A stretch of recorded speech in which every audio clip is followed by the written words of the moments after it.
The text came at 11:47 p.m. in that Guadalajara Holiday Inn lobby.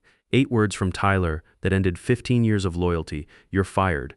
Card canceled. Figure it out yourself. I stared at my phone screen, reading those words 3 times. The marble floor under my feet felt more solid than anything else in my life at that moment. People walked past me speaking Spanish, dragging luggage, living their normal lives while mine was crumbling. I didn't throw my phone. I didn't curse. I just stood there, a 48-year-old man with $240 in my wallet, stranded 1,500 miles from home. My name is Nathan Pierce. I've got an 8-year-old son named Mason, who still sleeps with the baseball glove I gave him when he was 6. His mother died of cancer when he was 3, so it's just been us 2 figuring things out together. I'd been working at Belmar Industrial for 15 years, started as a junior tech when I was 33, worked my way up to supervisor, then got demoted back to manufacturing coordinator when I refused to play games with the books. Belmar makes heavy industrial equipment, hydraulic presses, conveyor systems, machinery that keeps America's factories running. I wasn't some big shot executive, but I was good at what I did, really good. I understood metallurgy, could read steel specifications like other people read newspapers.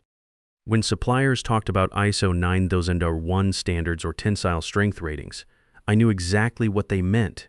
That's how you build trust in this business. You know your stuff and you don't BS people. My boss, Tyler Rodriguez, was 45, always wore expensive suits he probably couldn't afford, drove a BMW that was more style than substance. He got promoted to operations director 3 years ago, and I still don't understand how. The man barely knew the difference between carbon steel and stainless steel, but he sure knew how to kiss up to the right people in corporate. Tyler had a favorite hobby, reminding me where I stood in the pecking order. You're lucky to have this job, Nathan, he'd say when I asked for time off to take Mason to a doctor's appointment. There are plenty of people who'd kill for your position. I'd bite my tongue and say, yes, sir, understood. What choice did I have? Mason needed health insurance. Private school tuition was $1,200 a month. My 401 kilo wasn't going to fund itself, and at 48, starting over somewhere else wasn't exactly appealing. 2 months before that text message destroyed my world, Tyler called me into his office. We've got a major problem, he announced, leaning back in his leather chair. Our steel supplier in Mexico, the one who provides components for our entire automotive line, they're threatening to walk away from us. What's the issue? I asked, though I had a pretty good idea. How should I know? You're the technical guy. That's your department, right? I contacted Oliver Fernandez that same afternoon. He ran a family operation about an hour outside Guadalajara, 3 generations making some of the finest steel components I'd ever encountered. His wife, Victoria, handled the administrative side of the business. They'd been working with Belmar for 5 solid years, never missed a delivery date, never cut corners on quality standards. Oliver was frustrated when we talked, and rightfully so. Your company treats us like we're machines, Nathan, he told me during our call. Last month, they wanted to pay us 15% less for the same work. This month, they're demanding faster delivery times. They never ask if we can actually do what they're demanding. They just issue orders and expect compliance. I understood completely. I'd watched Tyler pull this kind of garbage with other suppliers before, squeeze them until they break, then act surprised when they walk away. I spent the entire next week putting together a comprehensive proposal. Better payment terms that actually made sense, realistic delivery schedules based on actual production capabilities, a guarantee of consistent orders so Oliver could plan ahead and manage his workforce properly, technical specifications that were achievable without compromising quality. The whole package. Tyler barely glanced at my 15-page proposal. Just go there, he said, waving his hand dismissively. Go to Mexico and fix this mess. Make them happy. Do whatever it takes. When exactly? Next week. You'll be there 3 weeks, maybe a month. However long it takes to get this sorted out. My stomach dropped like a stone. That's a really long time to be away. Your son has family, doesn't he? Your brother Carter? Figure it out, Nathan. This is what you're paid for. Mason cried hard the night before I left. That kid wrapped his arms around my waist and wouldn't let go for anything. Don't go, Dad. Please don't go away. I knelt down to his eye level, put my hands on his small shoulders. I have to go to work, buddy, just for a little while. Uncle Carter's going to stay with you, and you love Uncle Carter, but it's my birthday soon, he whispered, and those words nearly broke me. Something cracked inside my chest. I know it is. I'll be back before your birthday, I promise. That was a promise I couldn't keep. I flew into Guadalajara on a Tuesday morning. The company had arranged a rental Ford F-150 and a room at the Holiday Inn Express downtown. Nothing fancy or luxurious, but it was clean and professional. I met Oliver the next day at his manufacturing facility, which was about an hour's drive outside the main city. The operation was genuinely impressive. Modern equipment, skilled workers who clearly took pride in their craft, everything running like a well-oiled machine. Oliver was 58 years old, had gray hair, and a firm handshake that spoke to decades of honest work. Victoria was 55, sharp as a razor, and handled all the business administration with the kind of attention to detail that made successful companies run smoothly. They welcomed me with coffee and homemade pastries, while we got down to talking business. "Tell me exactly what you need from us," Oliver said, getting straight to the point. "Honestly, I need you to keep working with us," I replied. "But more importantly, I need to understand what's not working for you right now." We spent hours that first day going through technical specifications, delivery schedules, and quality standards in detail. Oliver took me through his entire facility, showing me their proprietary steel alloy process, something they developed and refined over 20 years of continuous improvement. It was genuinely impressive engineering, producing components that were both stronger and lighter than standard industry specifications. No wonder our automotive clients specifically requested Oliver's materials. "Your boss, Tyler," Oliver said carefully as we walked through the production floor, "he speaks to us like we're nothing. Like our work and our expertise mean absolutely nothing to him." "I know," I said quietly, watching his skilled workers shape precision components. "He treats everyone that way. It's not personal, he just doesn't understand what respect means." Victoria looked at me with something that might have been sympathy. "Then why do you stay with a company like that?" "Because I'm 48 years old with an 8-year-old son to raise," I said honestly. "Starting over at my age isn't exactly easy, especially in this economy. Mason needs health insurance, food on the table, a roof over his head. Sometimes you swallow your pride to provide for your family." She nodded slowly. She understood that kind of sacrifice. Over the next 2 weeks, I built something genuinely meaningful with Oliver and his family operation. We negotiated terms that actually made sense for everyone involved. I explained what Belmar truly needed for their production schedules. Oliver showed me exactly what his operation could realistically deliver without compromising their quality standards or overworking his people. We found that sweet spot where both companies could prosper. The technical discussions were fascinating. Oliver's steel alloy process wasn't just innovative, it was revolutionary. The components were 30% stronger than standard grade while weighing 15% less. For automotive applications, that translated directly into better fuel efficiency and improved safety ratings. This wasn't just about cost savings. This was about genuine technological advancement. Then Oliver insisted on something completely unexpected. "I want you to be our primary contact person going forward," he said firmly. "Not Tyler, not anyone else from your company. Every agreement goes through you personally. Every technical specification gets approved by you directly. Otherwise, we don't continue working with Belmar." "I'm not the decision maker," I protested. "I'm just a coordinator. I don't have that kind of authority." "Then we give you that authority for this relationship," he said with absolute conviction. "You understand our work. You respect our process and our people. That man, Tyler, he doesn't understand anything except pushing people around and cutting costs." I didn't fully grasp what Oliver was doing at the time. Later, I realized he saw something I couldn't see yet. He recognized that Tyler was systematically using me, taking credit for my technical expertise and relationship-building skills, then treating me like I was expendable. Oliver wanted to protect what we were building together by making me indispensable to the partnership. Back home, Tyler would send messages at all hours of the day and night. "Where are we with the contract? When is it getting signed? What's taking so damn long?" I'd patiently explain that building genuine trust and technical partnerships takes time, that rushing the process would damage everything we were trying to accomplish. He'd respond with messages like, "I don't need excuses, Nathan. I need results, and I need them yesterday."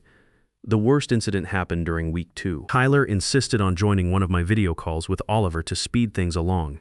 It was an absolute disaster from start to finish. Tyler interrupted constantly, made inappropriate jokes that didn't translate culturally, and treated Oliver like he was some kind of uneducated factory worker instead of a skilled engineer and business owner. After Tyler abruptly left the call to attend another meeting, Oliver said quietly, "That man has no respect for anyone but himself." "I'm really sorry about that," I said, genuinely embarrassed by Tyler's behavior. "Don't apologize for him." Oliver replied firmly, "You're not responsible for his character. You're not him, Nathan." Meanwhile, Mason's 9th birthday came and went while I was still in Mexico. I sent presents through express shipping, recorded a video message singing happy birthday, and called him 3 times that day. My brother Carter told me later that Mason cried when he opened the gifts because all he really wanted was his dad to come home. "He just wants you here," Carter said during one of our calls. "The presents are nice, but they're not you." "I know," I whispered into the phone, feeling like the worst father in the world. "Just a few more days. I'm almost done here." Finally, after 3 long weeks of intensive negotiations and technical discussions, we had everything perfectly in place. A comprehensive agreement that made sense for both companies. Terms that respected Oliver's operational capabilities while meeting Belmar's production requirements. A partnership that would bring Belmar $85 million worth of premium steel components over the next 2 years, enough high-quality material to supply our entire automotive division and position us as a leader in the industry. Oliver's family would benefit substantially from the steady, well-paying work. Belmar would benefit from access to superior materials that would give us a genuine competitive advantage. Our automotive clients would benefit from better performing components. Everyone would win, a true partnership rather than an exploitative relationship. The official signing ceremony was scheduled for Thursday morning. Oliver insisted on doing it properly, with his entire family present, and a small celebration afterward. He treated the moment like it genuinely meant something important, which it did. This wasn't just a business transaction. It was the foundation of a long-term relationship built on mutual respect and technical excellence. I was genuinely proud of what I'd accomplished. For the first time in years, I felt like I'd done something that truly mattered, something bigger than just surviving day to day and collecting a paycheck. I'd built a bridge between 2 companies, 2 cultures, and created value that would benefit everyone involved. That Wednesday evening, I was sitting in the Holiday Inn lobby, double-checking all the final documentation for the next day's signing ceremony, making sure every technical specification was perfect and every delivery schedule was realistic. My phone buzzed with an incoming text message. Tyler's words appeared on the screen like a punch to the gut. "You're fired. Card canceled. Figure it out yourself." I stopped breathing. Read the message again. Then a 3rd time. No explanation, no warning, no phone call. Just those 8 brutal words that ended 15 years of dedicated service. I immediately checked my company credit card on the banking app. Tyler wasn't bluffing minus. The account was completely frozen. I was officially stranded in Mexico with $240 cash in my wallet and a return flight that was probably canceled along with everything else. After 3 weeks of intensive work, after missing my son's 9th birthday, after eating cheap street tacos to save the company money and staying in budget hotels instead of nicer accommodations, after doing everything they asked and more. And Tyler Rodriguez had the nerve to call me a loser. My fingers moved almost automatically. I typed back slowly, carefully. "Thank you for letting me know." What else could I say? My mind was completely blank, utterly empty. I sat on a cushioned bench in that hotel lobby for maybe an hour, possibly longer. People walked past speaking Spanish, dragging their luggage, living their normal Wednesday evening lives while mine collapsed around me. I kept thinking about Mason, wondering how I'd explain this to him, how I'd even get home to face him. Would I have to call my brother Carter and beg him to wire money for a flight? The humiliation of that possibility felt almost as devastating as Tyler's text message. Then something fundamental shifted inside me. Not anger exactly, something colder, more calculated, more dangerous. I looked down at my leather briefcase. Inside was a folder containing the unsigned agreement that I'd spent 3 weeks perfecting. The one worth $85 million to Belmar Industrial. The one that would save their entire automotive division and position them as an industry leader. The one that Oliver Fernandez had specifically structured to require my personal approval on every technical specification and delivery schedule. I stood up from that bench, walked out of the Holiday Inn lobby, and found my way to the rental F-150 in the parking garage. I drove back to Oliver's facility one final time, my hands steady on the steering wheel despite everything falling apart. It was dark when I arrived at the steel works, but the lights were still blazing inside. Oliver and Victoria were working late, finishing up paperwork and preparation for the next morning's signing ceremony. They looked genuinely surprised when I walked through their office door unannounced. "Nathan," Oliver said, concern immediately visible on his weathered face. "Is everything all right? You look terrible. They fired me," I said, the words coming out flat and emotionless. "Tyler sent a text message an hour ago. Said they're cutting me loose, canceled my company card, told me to find my own way home." Victoria's hand flew to her mouth in shock. Oliver's expression went hard as granite, the kind of anger that comes from witnessing genuine injustice. "After everything you've done," he said quietly, his voice barely controlled, "after 3 weeks of dedicated work. After you missed your son's birthday to be here building something valuable for them." "Yeah," I said simply. "Where are you staying tonight?" "The hotel, I guess. I've got enough cash for maybe 2 more nights. After that, I'll figure something out." Oliver and Victoria exchanged one of those wordless conversations that married couples can have after decades together. Some kind of understanding passed between them. "The signing ceremony tomorrow," Oliver said carefully. "What do you want to happen?" That's when I fully realized what he was asking. Oliver wasn't wondering if the signing would proceed as planned. He was asking me what I wanted to do with the power I didn't even know I possessed. "What do you mean exactly?" "This agreement," he said, gesturing toward the contract document spread across his desk. "It's written with your name as the required technical contact. You personally approve all specifications. You personally authorize all delivery schedules. The contract specifically states that Belmar Industrial must deal directly with you to access our steel components. That's what we negotiated and agreed to." The implications hit me like a physical blow. "But I don't work for them anymore." "Exactly," Oliver said with grim satisfaction. "So why would I honor any agreement with them?" The weight of his words settled over me slowly. "Without me, there was no deal. Without me, Belmar had no access to the premium materials that their automotive clients specifically demanded." "They'll send someone else," I said. "Tyler will try to renegotiate with a replacement." "Let him try," Oliver replied firmly. "I won't speak with them. My family won't speak with them. We built this technical partnership with you personally, Nathan. Not with that disrespectful man who treats people like garbage. But what about that other company? The one that's been contacting you?" Oliver's smile wasn't pleasant. It was something sharp and calculating. "Apex Industrial Solutions," he said. "Yes, they've been pursuing us aggressively for almost a year now. Better payment terms, more respect for our technical expertise, genuine partnership instead of exploitation. We always declined because we had a commitment to Belmar. But now," he shrugged expressively, "now Belmar has demonstrated exactly how much they value loyalty and professional relationships." "You'd really walk away from $85 million? The money isn't disappearing," Victoria said gently but firmly. "It's just going to flow toward someone who appreciates the people who make it possible." I felt something that had been clenched tight in my chest for years finally beginning to loosen. Something I'd forgotten existed. "There's something else you should know," Oliver continued. "Apex contacted us last month asking if we knew anyone who could coordinate their international sourcing operations. Someone with deep technical expertise and established supplier relationships. Someone who understands both the engineering requirements and the human side of building partnerships." He paused meaningfully. "I have someone specific in mind now." He meant me. I can't take that kind of risk. I said automatically, I need to get home to my son. I need to find stable employment. I can't afford to experiment with my career. "You need to stop letting people treat you like you're worthless," Oliver said with quiet intensity. "This man Tyler discards you like garbage after you've built something genuinely valuable for his company. And your first instinct is to rush home and find another person who will exploit you the same way. I have responsibilities. I'm 48 years old with a child to support." "This isn't a risk," Victoria said firmly. "This is you finally taking what you've rightfully earned. You built these relationships. You developed the technical expertise. You did the work. Why should Belmar benefit from any of it after treating you like you're disposable?" I looked at the unsigned agreement sitting on Oliver's desk. 3 weeks of my life.